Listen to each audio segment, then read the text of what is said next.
வணக்கம். என் குருநாதர் எழுத்து சித்தர் பாலகுமார சார் அவர்களை மனதார வணங்கிவிட்டு உங்களுடன் பேசத் தொடங்குகிறேன். வெற்றிவேல் முருகனுக்கு அரோகரா, வெற்றிவேல் முருகனுக்கு அரோகரா, வெற்றிவேல் முருகனுக்கு அரோகரா.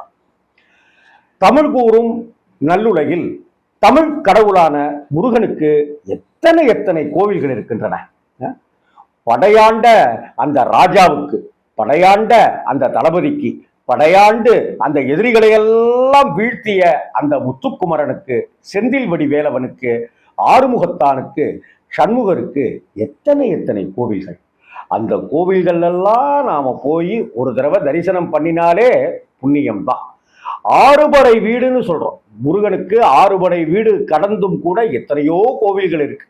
குண்டிருக்கும் இடமெல்லாம் குமரன் இருப்பான் அப்படின்னு சொல்றது போல அந்த ஆறுபடை வீடுகளை கடந்தும் கூட நிறைய முருகப்பெருமான் கோவில் இருக்கு. இதுல திருச்செந்தூர் முருகன் கோவில் மட்டும் தனித்துவமாக இருக்கு. ஏன்? திருச்செந்தூர் போயிட்டு வந்துருங்க ஒரு நாள், ஒரு தடவையாவது அப்படின்னு சொல்றாங்களே, எதனால? இந்த வீடியோவில் அதைத்தான் பார்க்க போறோம். பொதுவாகவே நம்ம வாழ்க்கையில ரெண்டு விஷயங்கள் முக்கியமானதுன்னு பார்க்கப்படுது.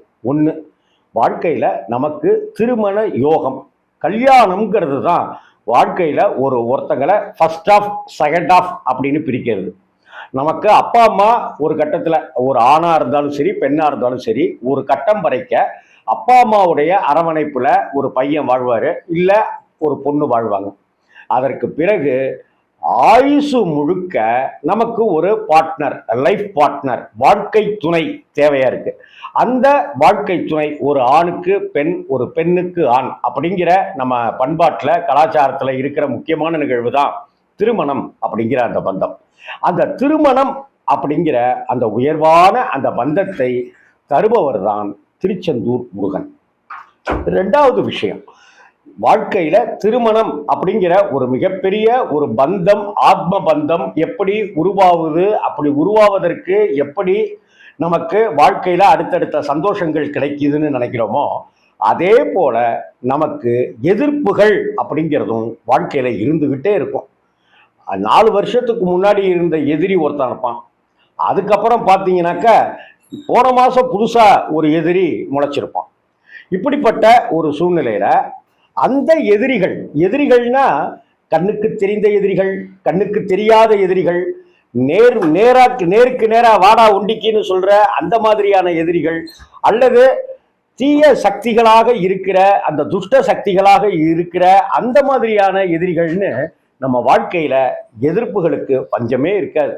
இன்னும் சொல்ல போனா எதிர்ப்புகள் இருக்கணும், எதிரின்றவன் இருக்கணும். எதிரி இருந்தாதான் ஒரு இலக்கை நாம நிர்ணயிக்க முடியும். எதிர்ப்பு இருந்தாதான் அதை தாண்ட தாண்ட தாண்ட தாண்ட நமக்கு ஒரு நெஞ்சுரமும் ஒரு தேக பலமும் நமக்கு கிடைக்கும். புத்தி தெளிவாகும், கூர்மையாகும். அதனால திருச்செந்தூர் கோவில் தனித்துவமாக திகழ்கிறது.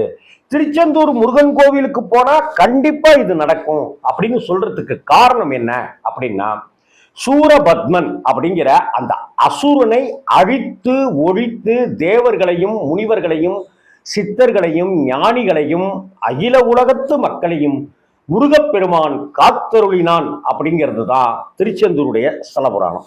அதே போல குருவாகவே திகழ்பவர், குருவாக திகழ்பவர் யாரு? சிவன் இல்லையா? பிரம்மா, குரு விஷ்ணு, குருதேவோ அப்படின்ட்டுலாம் சொல்றோம். அதுல பாத்தீங்கன்னா குரு பிரம்மா குரு விஷ்ணுவுல முருகன் இருக்க மாட்டார்.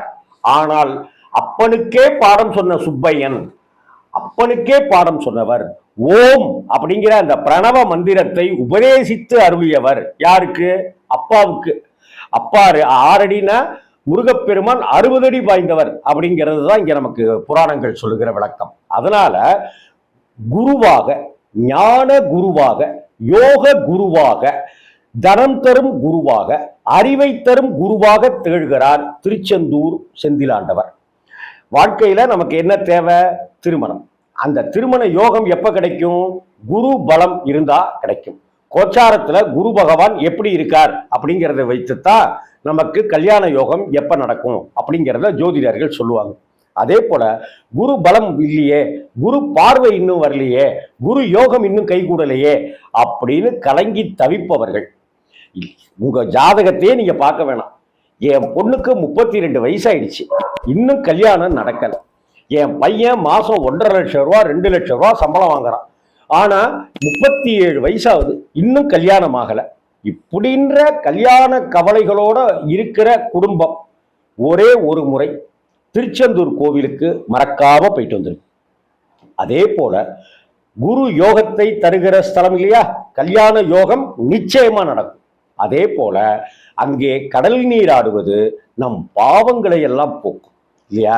ஒரு ஒரு பாத்திரத்துல நம்ம ஒரு சாதத்தையோ அல்லது இட்லி வார்த்துட்டு அந்த பாத்திரத்துல வைக்கிறோமோ, அதுக்கு முன்னாடி நம்ம என்ன செய்யறோம், அந்த பாத்திரத்தை தண்ணியில அலம்பிக்கிறோம். அப்ப நம்ம பாவம்ங்கிற அழுக்கையெல்லாம், பாவம்ங்கிற கர்ம வினைகளை எல்லாம் போக்குவதற்கான இடம்தான் அந்த கடல் நீர் அப்படிங்கிற புனித தீர்த்தம். அந்த கடல் நீராடிட்டு அங்க இருக்கிற நாழிக்கிணறுலையும் தீர்த்த நீராடிட்டு முருகப்பெருமானை தரிசித்தால் நம் கர்ம வினைகள் கலைந்து விடுகிறது, நம் கர்ம வினைகள் காணாமல் போகிறது. அதுக்கப்புறம் முருகன்ட்ட ஃப்ரெஷ்ஷா போய் நிற்கிறோம். முருகப்பெருமான் நமக்கு திருமண யோகத்தை, குரு யோகத்தை, குரு பலத்தை, குரு பார்வையை தந்து நமக்கு 33 கோடி தேவர்களுடைய ஆசீர்வாதத்தோட கல்யாணம் நடக்குதுன்னு சொல்றோமே. கல்யாணம்ங்கிறது சொர்க்கத்தில் நிச்சயிக்கப்படுதுன்னு சொல்றோமே, கல்யாணம்ங்கிறது திருச்செந்தூரிலும் நிச்சயிக்கப்படுகிறது. ஏன்னா திருச்செந்தூர் சொர்க்க பூமி, திருச்செந்தூர் எதிரிகளை துவம்சம் செய்கிற பூமியாகவும் திகழ்கிறது. ஏன்னா கந்தசஷ்டி சமயத்துல சூரசம்ஹாரம் அப்படிங்கிற விஷயம் வருடா வருடம் மிக பிரம்மாண்டமான திருவிழாவா திருச்செந்தூர்ல நடந்துட்டு இருக்கிறதெல்லாம் நமக்கு தெரியும். கந்தசஷ்டி வந்துருச்சுனாலே விரதம் இருக்கிற லட்சக்கணக்கான பக்தர்கள் இருக்கிறாங்க. மாதம் வரக்கூடிய, மாதந்தோறும் வரக்கூடிய ஷஷ்டி அப்படிங்கிற அந்த திதியில முருகனுக்கு விரதம் இருக்கிறவர்கள் ஏராளமானவர்கள். கார்த்திகை அப்படிங்கிற நட்சத்திரத்துல கார்த்திகேயனுக்காக விரதம் இருப்பவர்கள் எத்தனையோ இருக்கிறாங்க. நீங்க எப்ப பார்த்தாலும் எதிரிகள் தொல்லை ஜாஸ்தியா இருக்குங்க. நான் நல்லவன் தாங்க, ஏன் தான் இப்படி நாலா பக்கமும் என்னைய போட்டு சிதைக்கிறாங்களோ தெரியலங்க. நான் பாட்டுக்கு செவனேன் தாங்க இருக்கேன். ஒரு ஃபோன் வருது, அந்த ஃபோன்ல என்னுடைய அவமானம் பறிபோகுது, என்னுடைய மானம் பறிபோகுது, என்னுடைய மரியாதை பறிபோகுது. பணம் தான் சார் இந்த உலகத்தை தீர்மானிக்குது. அவன் நல்லவனா இருக்கட்டும் கெட்டவனா இருக்கட்டும், பணம் தான் சார் ஒருத்தனை தீர்மானிக்குது. என்ன சார் இது, பணம் கேட்டது ஒரு குத்தமா சார்? முன்னாடிலாம் பணம் கேட்போம், அவன் தரமாட்டேன்னு சொல்லுவான், தருவேன்னு சொல்லுவான், இல்லை பணம் தந்திருப்பான், நம்ம தரத்துக்கு தாமதமாகும், அதனால நம்ம கிட்ட பேச மாட்டான், சண்டை போடுவான், ஏதோ நடக்கும். இப்போ பணம் கேட்டாலே உறவை முறித்து கொள்கிற, நட்பை முறித்து கொள்கிற அளவுக்கு வாழ்க்கை இன்னைக்கு மாறிடுச்சு.